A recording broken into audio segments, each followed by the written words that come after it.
करता इशारा दिलाय।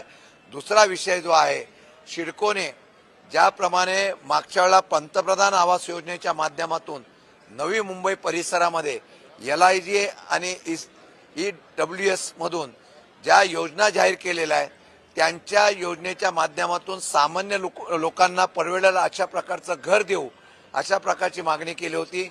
या सदनामध्ये मी सातत्याने हा आवाज उठवल्यानंतर आज संबंधित उपमुख्यमंत्र्यांच्या समोर ही बैठक झाली।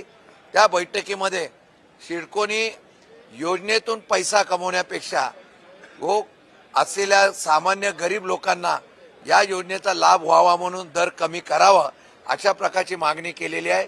त्यामध्ये 1 लाख लोकांना घर देण्याच्या बाबतीमधला ती योजना आहे।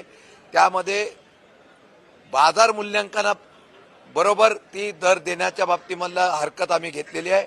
येत्या काही दिवसामध्ये त्याच्यावर निर्णय घेऊ आणि दर कमी करू अशा प्रकारचा आश्वासन या राज्याचे उपमुख्यमंत्री नगरविकास मंत्री एकनाथजी शिंदे साहेब यांनी दिलेला आहे, याचा आपल्याला उल्लेख करतो।